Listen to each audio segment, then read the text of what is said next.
சிவாய நமஹ. முப்போதும் திருமேனி தேண்டும் ஆதி சைவர்கள் குலத்தில் சுந்தரமூர்த்தி சுவாமிகளினுடைய வழிபடி தோன்றல் திருவான்மியூர் அடியாருக்கு அடியேன் சந்தோஷ் திருமேனி சிவாச்சாரியார். நெக்ஸ்ட் ஜென் நேர்கள் அனைவருக்கும் அன்பான வணக்கம். இப்போ குரு பெயர்ச்சி ஆக போகுதுங்க. மே மாதம் 11ஆம் தேதி இந்த குரு பெயர்ச்சியானது ஆக போகுது. இந்த குரு பயிற்சி சற்ற குறை பார்த்திங்கன்னா ஒரு வருடத்திற்கு மே மாதம் 2026 வரைக்கும் குரு பகவான் அந்த இடத்துல இருந்து தான் அருளாட்சி பண்ண போகிறாரு. அதாவது ரிஷபத்திலிருந்து மிதுன ராசிக்கு குரு பகவான் மாறுறாருங்க. இப்போ மாறக்கூடிய அந்த இதனால் நமக்கு எப்படியான ஒரு அனுகிரகத்தை அவர் தரப்போகிறாரு, அவர் எந்தெந்த இடத்துக்கெல்லாம் நமக்கு ஆதிபத்தியம் இருக்கார். இப்போ நிறையா இடத்துல ஒரு மாதிரி ஒருத்தவங்க சொல்லிகிட்டு இருக்காங்க. இதுதாங்க உங்களுக்கு நடக்க போகுதுங்கிற தீர்மானம் என்ன, எதை செஞ்சால் உங்களுக்கு நல்லது, இதனால் என்னென்னலாம் ப்ளஸ் இருக்குது, எதுலெல்லாம் மைனஸ் இருக்குது எப்படிங்கிறத கொஞ்சம் தெளிவாக பார்ப்போங்க. முதல்ல குரு பகவானை நம்ம நல்லா தெரிஞ்சுக்கணும். குரு பகவான்கிறவர் அப்படிங்கிறவர் முக்கியமான ஒரு கிரகம். குரு பார்த்தால் கோடி நன்மை அப்படின்னு சொல்லுவாங்க. எதனால் அப்படின்னா குரு பகவான் இருக்கிறத விட அவர் பார்க்கக்கூடிய இடத்துக்கு அதிகமான நன்மைகளை தருவார். பொதுவாகவே எல்லா கிரகத்திற்கும் பார்த்திங்கன்னா சமசப்தம பார்வை அப்படின்னு ஒரு பார்வை இருக்குது. அதாவது எந்த இடத்துல உட்காந்துருக்கோ அதுலேருந்து 7ஆம் இடத்தை அந்த கிரகமானது பார்க்கும். இப்போ நான் இங்கே இருக்கேன் அப்படின்னா எனக்கு முன்னாடி இந்த கேமரா ஓடிட்டு இருக்குன்னு வச்சுங்க. இப்போ எனக்கும் அந்த கேமராக்கும் இருக்கக்கூடிய அந்த டிகிரிங்கிறது சரியாக 180 டிகிரியில் இருக்கும். இப்படி நேராக இருக்கும். பக்கத்தில் எப்படி எடுத்து பார்த்தாங்க அப்படின்னா என்னால் நான் சொல்லக்கூடிய விஷயத்தை அவங்க பார்க்குறவங்களுக்கு சரியாக புரியாது இல்லையா? அப்போ நேராக பார்க்கும்போது தான் என்னுடைய முகம் நேராக அவங்களுக்கு பார்க்கும்போது தானே அது தெரியுது. அது மாதிரி அதுக்கு 180 டிகிரி பார்வை, அதற்கு நேர் பார்வை அப்படின்னு பேர். அது எல்லா கிரகத்தையும் இருக்குது. அதே மாதிரி குரு பகவானுக்கும் அந்த நேர் பார்வை இருக்குது. அது அல்லாமல் அவருக்கு 2 பார்வை விசேஷ பார்வை அப்படின்னு பேர். அதற்கு முதல்ல உள்ள விசேஷ பார்வை 5ஆம் வீட்டை அவர் பார்ப்பார். 120 டிகிரியில் இருக்கக்கூடிய அந்த 5ஆம் வீட்டை அவர் பார்ப்பாருங்க. அதே மாதிரி 9ஆம் வீட்டையும் அவர் பார்ப்பார். அதனால் 5ஆம் வீட்டு பார்வையும் 9ஆம் வீட்டு பார்வையும் குரு பகவானினுடைய விசேஷ பார்வை அப்படின்னு பேர். அதனால் குரு பகவானுக்கு மொத்தம் 3 வகையான பார்வைகள் அவருக்கு இருக்குது. இருக்கிற இடத்தில் எந்த இடத்துல இருக்காரோ அதை விட அவர் எந்த இடத்துக்கு பார்வை பார்க்கிறாரோ அதனால் அந்த இடத்திற்கு அதிகமான நன்மைகள் கிடைக்கும். இப்போ குரு பகவான் சரியில்லாமல் இடத்துக்கு நமக்கு வந்திருந்தாலும் கூட, அல்ல சரியான இடத்துக்கு வந்திருந்தாலும் கூட, அவர் நல்லது செய்கிறார் கெட்டது செய்கிறார் அதெல்லாம் அடுத்த விஷயம். ஆனால் அவருடைய பார்வைங்கிறது 100க்கு 100% உங்களுக்கு நன்மையைத்தான் தரும். நீங்கள் எந்த ராசிக்காரங்களாக இருந்தாலும் சரிதான். அதனால் குரு பகவானினுடைய பார்வைங்கிறது ரொம்ப சிறப்பானது. அது மட்டும் இல்லை, குரு பகவானுக்கு பார்த்திங்க அப்படின்னா 12 மடங்கு பெரிய சுழற்சி பாதையை கொண்டவர் சூரிய பகவான். அதாவது நம்ம பூமி எப்படி சூரிய பகவானை சுற்றி வருதோ அதே மாதிரி குரு பகவான் நம்ம பூமியை விட 12 மடங்கு பெரிய சுழற்சி பாதையை கொண்டவர். அதனால் நம்ம பூமியை சுற்றி ஒரு பெரிய வட்டமாக நமக்கு ஒரு பெரிய அரணாக பாதுகாப்பாக இருக்கக்கூடிய பெரிய அறிஞர்கள்லாம் என்ன சொல்கிறாங்க அப்படின்னாங்க, பழங்காலத்திலலாம் பழைய காலத்திலலாம் அந்த பூமியை நோக்கி வரக்கூடிய பல அந்த எரிக்கற்களினுடைய தாக்குதலை குரு பகவானினுடைய அந்த ஈர்ப்பு சக்தி அதிகமாக இருக்கிறதுனால பூமிக்கு வர வேண்டிய பல எரிக்கற்கள் குரு பகவான், அதாவது இந்த ஜூபிட்டர் பிளானட்ல போய் மோதி இருக்கு அப்படிலாம் நிறைய சொல்றாங்க. அது மாதிரி நிறைய இடத்துல நம்மளை பாதுகாத்தவர் குரு பகவான். அதே போல வருங்காலத்திலே நிறைய விஷயத்துல நம்மளை பாதுகாக்கக்கூடிய எண்ணம் கொண்டவர். அதே மாதிரி பார்த்தீங்க அப்படின்னா குரு பகவானுடைய அனுகிரகம் ரொம்ப முக்கியமானது. இந்த உலகத்தில் விளையக்கூடிய பழைய தானியங்களுக்கு குரு பகவானுடைய ஆதிக்கம் வேணும். அதே மாதிரி தேதிக்கு ஒவ்வொரு விதமான உலகத்துக்கும் பார்த்தீங்கன்னாங்க ஒவ்வொரு விதமான அந்த கிரகங்களினுடைய ஆதிக்கம் முக்கியம். இரும்பினுடைய தன்மை நமக்கு நல்லா இருக்கணும். இரும்பு வியாபாரம் செய்யணும்னா சனி பகவானுடைய ஆதிக்கம் நமக்கு நல்லா இருக்கணும். அதே மாதிரி தாமிர பிஸ்னஸ் பண்ணுறோம், அதே மாதிரி இதெல்லாம் பண்ணுறோம் அப்படின்னா அதற்கு இந்த காப்பர் பிஸ்னஸ் பண்ணுறோம், காப்பர் ஒயர் பிஸ்னஸ் பண்ணுறோம் அப்படின்னா அதற்கு சூரிய பகவானுடைய அனுகிரகமானது வேணும். அதே வெள்ளி பிஸ்னஸ் பண்ணுறோன்னா சுக்கிர பகவானுடைய அனுகிரகம் வேணும். ஒவ்வொரு விதமான கிரகத்திற்கும் ஒவ்வொரு விதமான மெட்டல் லார்ஜி அப்படின்னு சொல்லுவாங்க. அந்த மெட்டலினுடைய தன்மை அதுக்கு இருக்குது. அதே மாதிரி நம்ம நிறையா தங்கம் வாங்கணும், வீட்டில் நிறைய தங்க ஆபரணங்கள் சேரணும், நமக்கு நல்ல தங்கத்தில் முதலீடு செஞ்சுருக்கோம், நல்ல அபிவிருத்தி ஆகணும் அப்படின்னா அதற்கு குரு பகவானுடைய அனுகிரகம் வேணும்.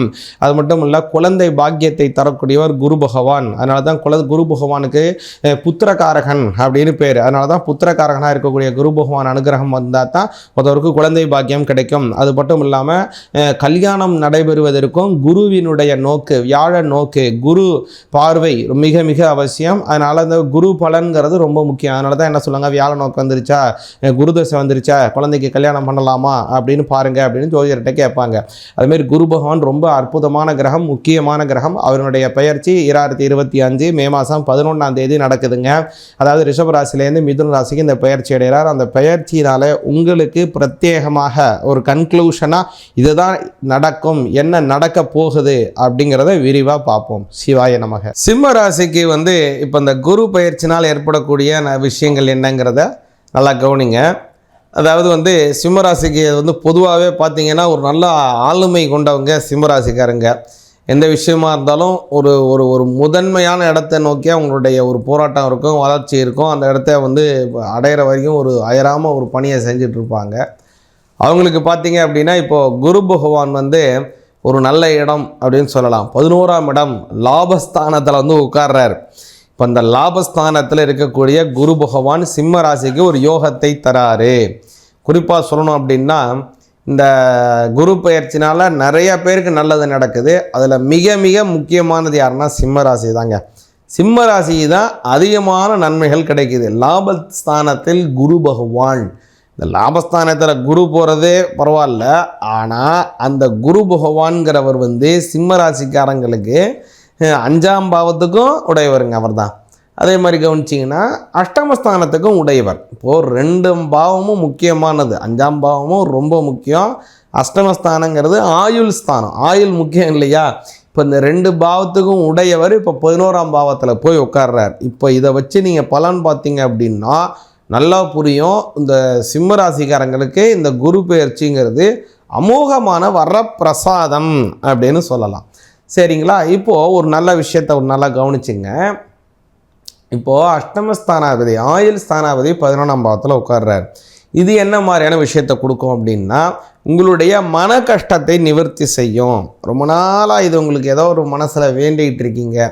இந்த சாமிகிட்ட எப்போல்லாம் கும்புறீங்களோ அப்போல்லாம் உங்களோட பையனுக்கு கல்யாணம் ஆகணும்னு வேண்டுறது, இல்லைனா குழந்தை பிறக்கணும்னு வேண்டுறது, அல்லது ஏதோ ஒரு வீடு கட்டணும்னு வேண்டுறது, அல்லது ஒரு நல்ல ஆரோக்கியம் வேணும்னு வேண்டுறது, அது மாதிரி ஏதோ ஒன்று வேண்டுறீங்க இல்லைங்களா? ரொம்ப நாளாக வேண்டுறது, ரொம்ப வருடங்களாக வேண்டுறது, இந்த மாதிரி ஏதாவது வேண்டுதல் உங்களுடைய மனசில் இருந்துச்சு அப்படின்னா இது சிம்மராசிக்காரங்களாகிய உங்களுக்கு அந்த மனசு வேண்டுதல், மன பிரார்த்தனை, சாமி கும்பிடும்போது வேண்டுவீங்களா இந்த மாதிரி நடக்கணும் அப்படின்னு ரொம்ப நாளாக நீங்கள் வேண்டிகிட்டு இருக்கக்கூடிய விஷயத்தை இப்போது கைகூட்டி வச்சுருவார் குரு பகவான். 11ஆம் பாவங்கிறது என்னன்னா லாபஸ்தானம் ஒரு பக்கம், அபிலாஷைகளை பூர்த்தி செய்யக்கூடியதற்கு 11ஆம் பாவம் முக்கியம்.